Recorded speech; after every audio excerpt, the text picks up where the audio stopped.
बात जयपुर के चौमू की, जहां पर पत्थरबाजों पर ताबड़तोड़ एक्शन देखने को मिल रहा है। मुस्लिम इलाकों में फ्लैग मार्च के बाद 50 से ज्यादा उपद्रवियों को हिरासत में लिया गया। चौमू में पुलिस पर हुए पथराव के बाद हालात अभी भी तनावपूर्ण बने हुए हैं। ये रिपोर्ट देखिए।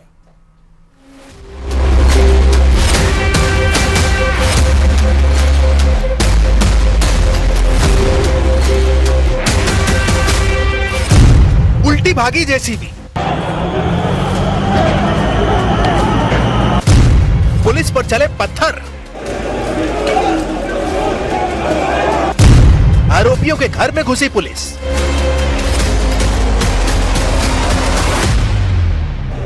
राजस्थान के चौमू में रात में हुए हंगामे ने हड़कंप मचा दिया है। एक मस्जिद के आसपास से अतिक्रमण हटाने गई पुलिस पर अचानक पथराव हुआ और देखते ही देखते हालात काबू से बाहर हो गए। रात के अंधेरे में सड़क पर संग्राम छिड़ गया। पहले उपद्रवियों ने उत्पात मचाया, पुलिस पर पत्थर चलाए। हालत ऐसी हो गई कि अतिक्रमण हटाने गई खुदाई करने वाली मशीन सड़क पर उल्टी चलती हुई नजर आई। इसके बाद पुलिस ने जवाब दिया। उपद्रवियों ने जिस हंगामे की शुरुआत की थी, पुलिस ने उसे अंजाम तक पहुंचाना शुरू किया और सड़क पर ही उपद्रवियों को लाठी से पीट डाला। अंधेरे में सड़क पर खूब लाठियां चली। रात में उपद्रवियों की खबर लेने के बाद पुलिस ने सुबह सुबह संदिग्धों को पकड़ना शुरू किया। किसी को टांग कर पुलिस की गाड़ी तक लाई तो किसी को खींचकर। कई संदिग्धों की तलाश में पुलिस उनके घर के अंदर भी पहुंच गई और फिर उन्हें वहां से पकड़ा।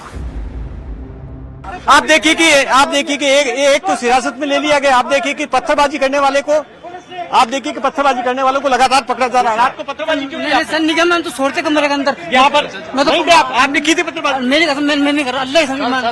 आप देखिए कि पत्थरबाजी करने वालों को इस वक्त पुलिस उठा रही है, एक एक करके सबको उठा रही है यहाँ से। यहाँ आप यहाँ देखिए कि यहाँ इस वक्त उन इलाकों के अंदर पुलिस घुस गई है जहाँ से पत्थरबाजी हुई है। यहाँ पर रैपिड एक्शन फोर्स अंदर गई है, अंदर डीप तक जा रही है और यहाँ पर एक एक को तलाशी ले रही है। यहाँ देखिए कि बाहर भारी भीड़ जमा हो गई है। यहाँ पर इस वक्त आप देखिए कि भीड़ जमा हो गई है और ये कोशिश की जा रही है कि यहाँ जिन लोग पुलिस पकड़ के ले जा रही है, जिनको पुलिस पकड़ के ले जा रही है, उसके बाद में यहाँ पर आप देखिए कि बड़ी तादाद में लोग इकट्ठे हो गए हैं यहाँ पर। और यह पूरा वज्र वाहन पूरा रैपिड एक्शन फोर्स लगा दी गई है, पूरा इलाका सील कर दिया गया। इस वक्त आप देखिए कि इस वक्त देखिए कि एक एक करके लाया जा रहा, पकड़ के उठा के लाया जा रहा, पुलिस लेकर आ रही है। अब क्यों की थी पत्थरबाजी? आप पत्थर क्यों फेंके? मैंने कुछ करा ही नहीं।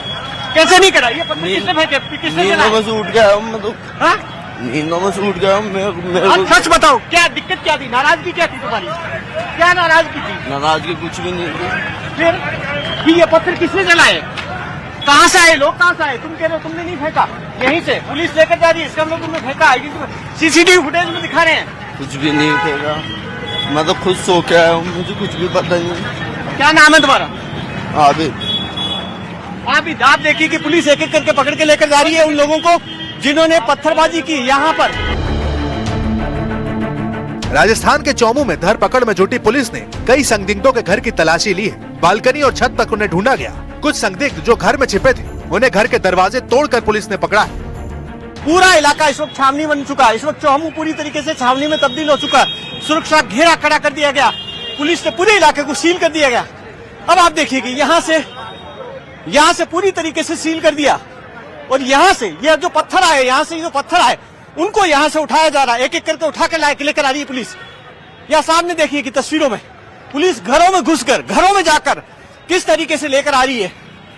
जो एक्शन ले रही है पुलिस, वो एक्शन अपने आप में बड़ा है। देखिए पुलिस के जवान ऊपर गए, एक एक को घर से ढूंढ कर लेकर आ रहे हैं, पकड़कर। यहीं पर जो दंगाई है, जिन्होंने रात को यहाँ पर हिंसा फैलाने की कोशिश की, सांप्रदायिक तनाव पैदा किया, उन लोगों को एक एक करके ऊपर से किस तरीके से दरवाजे से तोड़ कर पुलिस लेकर आ रही है। ये कोशिश की जा रही, पकड़ा जा रहा है घर में घुसकर। आप देखिए कि पुलिस ने उठा लिया उसको यहाँ से। पुलिस के मुताबिक रात में 50 से ज्यादा लोगों ने उस समय पथराव किया जब वो एक मस्जिद के बाहर से अतिक्रमण हटाने के इरादे से रखे गए पत्थर हटा रही थी। घटना चौमू बस स्टैंड के पास हुई है। पुलिस के मुताबिक मस्जिद परिसर में रखे पत्थरों से जाम लग गया था। आने जाने वाले लोगों को परेशानी हो रही थी और इसलिए पुलिस एक्शन लिया गया। पुलिस के मुताबिक लोहे के एंकल डालकर भी अतिक्रमण की कोशिश की गई, जिसे हटाते समय पुलिस पर पत्थर चला। पुलिस के कुछ जवानों को चोटें भी आईं और देखते ही देखते मामले ने तूल पकड़ लिया है। मूल रूप से जहां पर पुलिस को वेरीफाई करना था और वहां पे वेरीफाई करने दिया गया, जो लोग संदिग्ध लगे उनको लेके आया गया। कुछ जगहों पे पुलिस के साथ विरोध करने का भी प्रयास किया गया, तो ऐसे लोगों को भी राउंड अप किया गया, उनको लेके आया गया। सारे जो भी सेंसिटिव पॉइंट्स है वहाँ पे पिकेट्स लगा दिए गए हैं जी सर, और जाब्ते को और बेहतर तरीके से डिप्लॉय किया जाएगा, मोबाइल्स भी लगाई जाएंगी और भी आवश्यकता अनुसार जाब्ता लगाएंगे। संदिग्धों की धरपकड़ के बीच पुलिस ने चौमू में सख्ती भी बढ़ा दी है। चौमू बस स्टैंड के आसपास के इलाकों को तो छावनी में बदल दिया गया है। 24 घंटे के लिए इंटरनेट सेवा भी बंद कर दी गई है ताकि कोई अफवाह न फैले।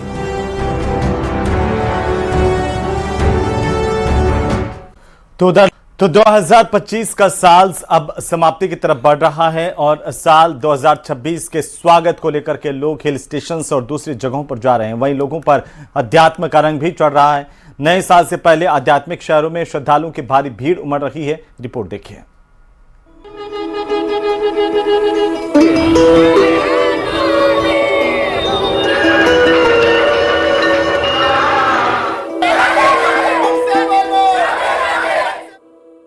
नया साल बेहद करीब आ चुका है। ऐसे में नए साल में लोग घूमने और सेलिब्रेशन के लिए हिल स्टेशन और दूसरी जगहों पर जाने लगे हैं।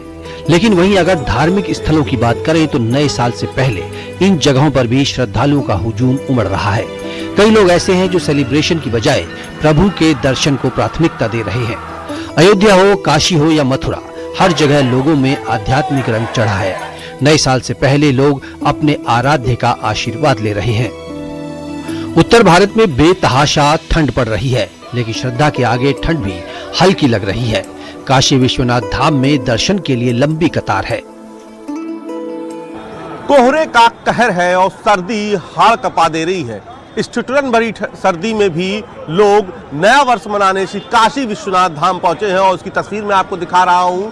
मंदिर से चाहे गुदौलिया की तरफ हो, चाहे मैदाकिन की तरफ हो, लंबी आस्था की कतारें ये बता रही हैं कि ठंड पर आस्था भारी है। और अब मनाली, गोवा पुराने दिनों की बात हो गई है। अब हर साल की तरह इस बार भी श्री काशी विश्वनाथ धाम में टूरिस्ट गोवा से ज्यादा पहुंच रहे हैं, मनाली से ज्यादा पहुंच रहे हैं। और नए वर्ष के पहले ही आप ये देखिए लंबी कतारें इस बात की गवाह हैं कि बड़ी संख्या में लोग यहाँ पर पहुंचे हैं। लोगों अयोध्या में भी कड़ाके की ठंड पड़ रही है, लेकिन यहाँ भी श्रद्धालुओं के जोश में कोई कमी नहीं है। गिरते तापमान और कोहरे के बीच भी श्रद्धालुओं की संख्या में लगातार इजाफा हो रहा है। तो चाहे हनुमानगढ़ी हो, राम जन्मभूमि हो या फिर सरयू का तट हो, हर जगह श्रद्धालुओं की संख्या गुलजार होती जा रही है। और जैसे जैसे दिन खुलता जाएगा वैसे वैसे श्रद्धालुओं की संख्या भी बढ़ती जा रही है। आस्था ठंड पर भारी है और दूर दराज से श्रद्धालु अपने आराध्य के नगरी, आराध्य के दर्शन को लेकर लगातार पहुंच रहे हैं। बहुत अच्छा मौसम भी बहुत अच्छा है, सारी व्यवस्थाएं भी बहुत अच्छी हैं, सब कुछ अच्छा है। सरकार ने बहुत अच्छा किया है। घूमने का आया, राम मंदिर बहुत अच्छा लगा। यहाँ पे सब कुछ जो है व्यवस्था बना, सब कुछ अच्छा लगा। और नेक्स्ट बोला यहाँ पे सब लोग आने के बोला, प्रभु का भूमि है। हमारे तिरुपति से और राम जी के दर्शन करने के लिए आए थे। बहुत अच्छा हुआ था, मेंटेनेंस बहुत अच्छा है और अभी बहुत ज्यादा ठंड है। धर्म नगरी हरिद्वार में श्रद्धालुओं का हुजूम उमड़ पड़ा है। हर की पौड़ी पर बड़ी संख्या में श्रद्धालु गंगा आरती में शामिल हुए। माहौल पूरी तरह से भक्तिमय हो गया। नए साल से पहले ही मथुरा वृंदावन में, बांके बिहारी, श्री कृष्ण जन्मभूमि और गोवर्धन में श्रद्धालुओं की भारी भीड़ पहुंच रही है। देश विदेश से भक्तों के आने का सिलसिला शुरू हो चुका है। श्रद्धालुओं का उत्साह देखते ही बनता है। भगवान श्री कृष्ण का दर्शन करने के बाद मन एकदम पूरा पवित्र महसूस कर रहे हैं। क्या क्या घूमेंगे, कहाँ जाएंगे, क्या प्रोग्राम है? जी सर, यहाँ से मथुरा, वृंदावन, उसके गोवर्धन, गोकुल, बरसाना, रमनजोति सब घूमने के बाद हम लोग फिर यही मथुरा में अभी 29 तारीख तक। सर्दी का सितम इसी तरह जारी रहने वाला है, लेकिन श्रद्धालुओं के जोश में कोई कमी नहीं दिख रही। Bureau report, news 18, UP, Uttarakhand. तो चलिए